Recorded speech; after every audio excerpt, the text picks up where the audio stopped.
Wide. He can't afford an extra delivery. He's going to go round the wicket. 4 men inside the circle on the offside. Here we go. Archer. A wide. It is a wide. It's a freebie for New Zealand. It's pressure on a young man. Yeah, Morgan's got to play his role here. Jofra Archer, that was a wide. Morgan's just got to keep in control.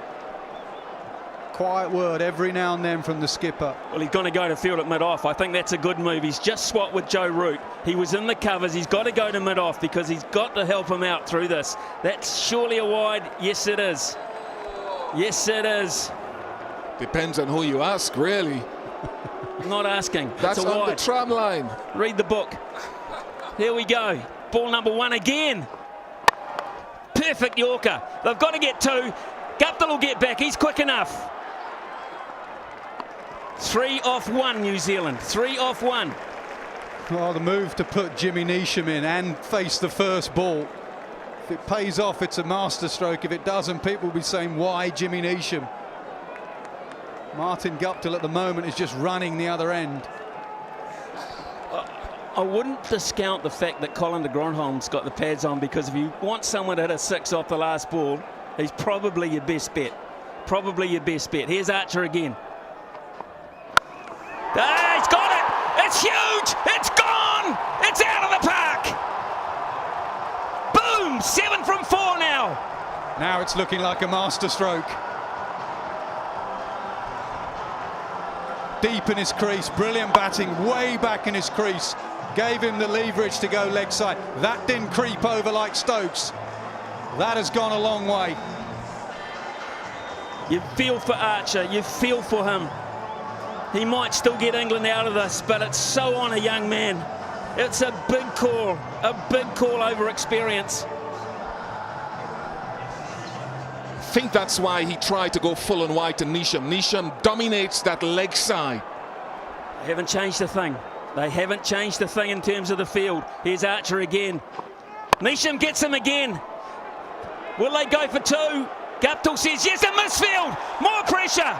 More pressure. 5 from 3 all of a sudden. It's getting to everybody. Jason Roy, I think it is in the deep with the misfield. And they need all 5. Just to reiterate, scores are level on this one. England win. They need every one of these 5. They are 1 hit away from winning the World Cup. They are 1 hit away from winning the World Cup. Can you believe this? No. 5 from 3, Jimmy Neesham. That steely look. Archer has to come up with something special. Can't bowl an extra. He cannot bowl an extra. Neesham on strike. He's hit another gap. Guptill will come back. Don't worry about that. I've gone to the wrong end. Guptill was always going to make it. Now we're down to 3 from 2. Butler's screaming, my end. He's screaming, get it to my end. You're not going to round Guptill out. Now it's a 4 will win the World Cup for New Zealand. A 4 will win it.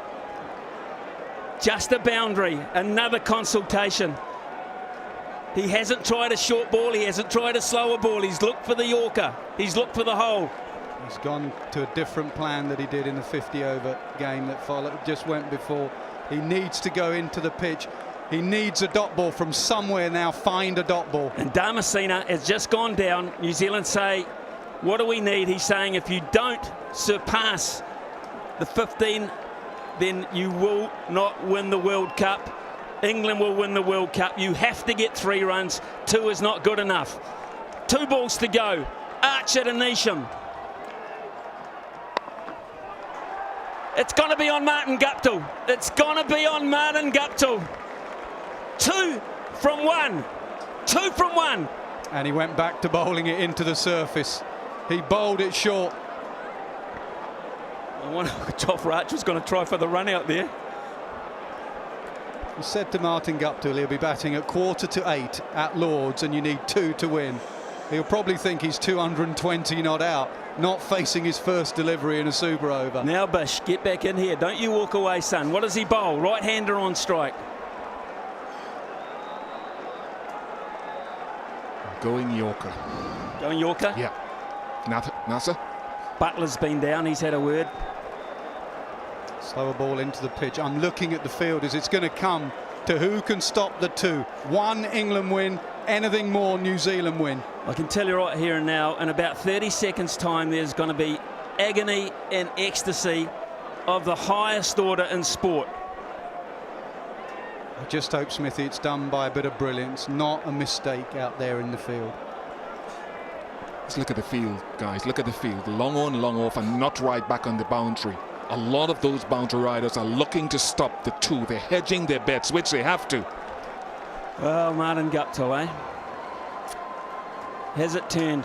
In one ball, could it turn? He's going to bowl short. Yeah, he's going to bowl short. The field says short. And Guptill's going to wait for it. And is he going to take the pace of it? Here it is, folks. This is the moment. It's Archer to Guptill. 2 to win. Guptill's going to push for 2. They've got to go. Throw's got to go to the keeper's end. He's got it. England have won the World Cup by the barest of margins.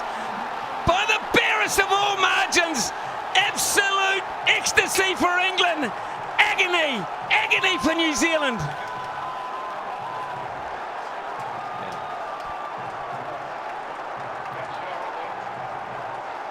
Wow. It's all yours, Nasser. It's your cup. Unbelievable. You've got to feel for New Zealand. Look at them. You just cannot believe it, but England have deserved it. It came down to one bit of fielding after 7 weeks. Could he get back for 2? Could the throw come in? It did. Could Butler get it back to the stumps on time? Thank you. I've made my decision.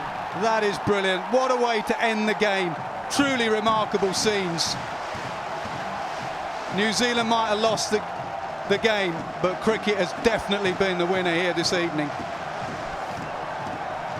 It was Jason Roy, the fielder. Archer has come up trumps just by the barest of margins. And out in the middle, the players are comforting each other. And New Zealand, Guptill and Neesham have done their very best. It is just the most amazing scene here at Lord's. Has it been matched ever in terms of drama? I can't think so. I can't. In hundreds of years of history.